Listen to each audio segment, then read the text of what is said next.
It is told in the scriptures that Elijah, God's great prophet, fled to a cave and hid there from the evil king and queen Ahab and Jezebel.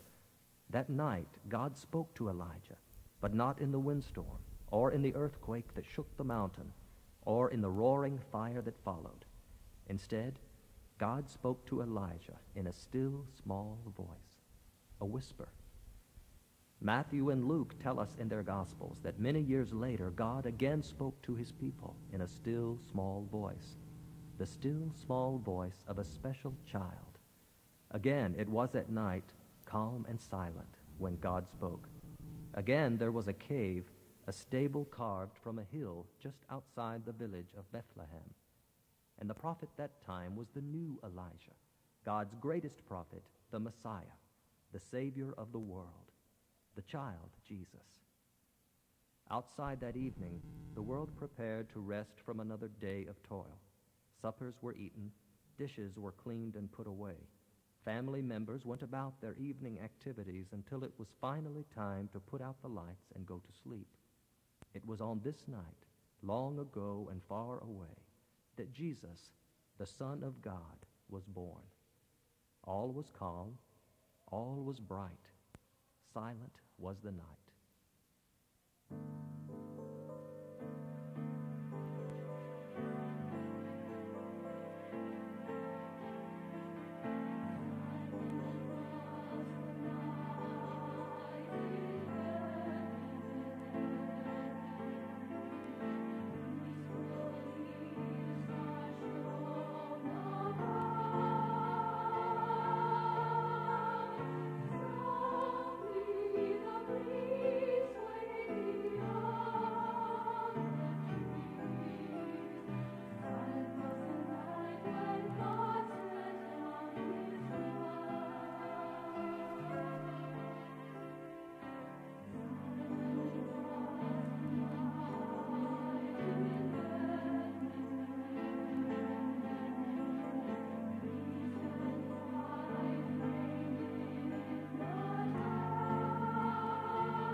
At that time, Caesar Augustus decreed that all the people should return to their hometowns to be enrolled in a census.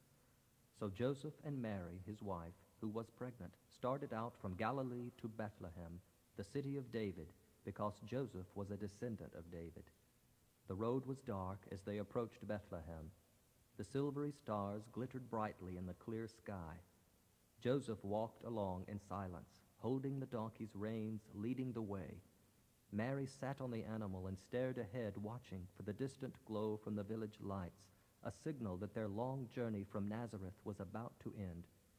As Joseph walked, the quiet of the night reminded him of the 23rd Psalm. He recalled the words and repeated them to himself. The Lord is my shepherd. He leads me by still waters. Even though I walk through the valley of the shadow of death, I will fear no evil, for he is with me. Ahead lay the village of Bethlehem, crowded with travelers who came for the census. Soon the many oil lamps would die out, and the village would sleep. In the fields nearby, shepherds gathered around their campfires and prepared for the long night ahead.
Joseph and Mary had no sooner arrived in Bethlehem than it was time for Mary to give birth.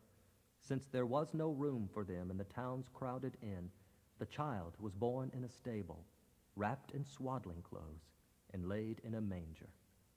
Lying in a bed of fresh hay, the child slept soundly, unaware of his simple surroundings. Mary and Joseph rested from their journey and quietly watched the sleeping child. Admiration and joy filled their hearts. God's promise to Mary had come true.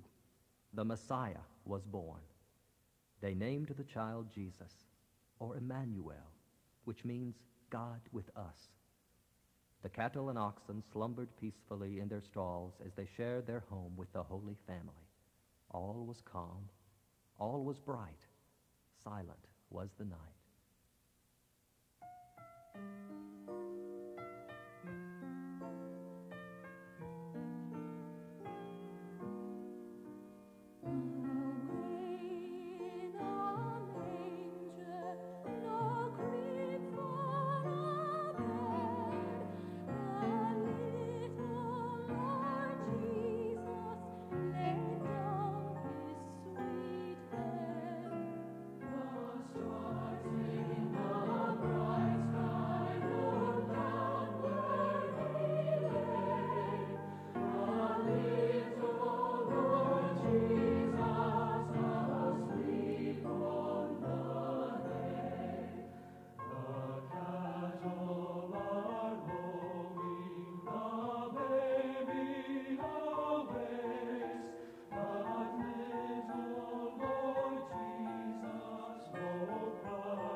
At that same time, wise men from the east came to Jerusalem, saying, "Where is he who has been born King of the Jews? We have seen his star in the east and have come to worship him." Herod was king of the region at that time. After learning of Jesus' birth from his chief priests and scribes, he summoned the wise men and sent them to Bethlehem, saying, "Go and search carefully for the child. When you have found him, bring me word so I may come and worship him also." The wise men set out, and the star seemed to go before them, finally stopping over Bethlehem. When they saw this, they rejoiced, for they knew that this would be the place where God's Messiah, the Christ, had entered the world to bring salvation. As the prophet Isaiah had announced long before, a light to all nations had been born in Judea. The wise men's journey was nearly over.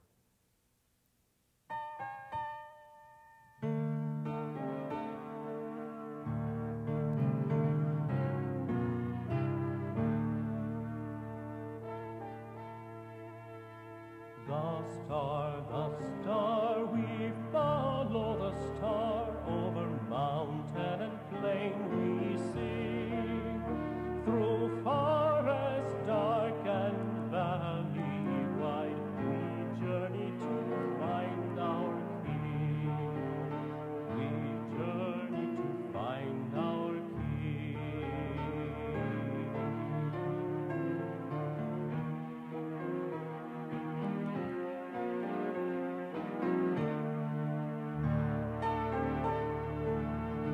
The star, we follow the star, crossing there.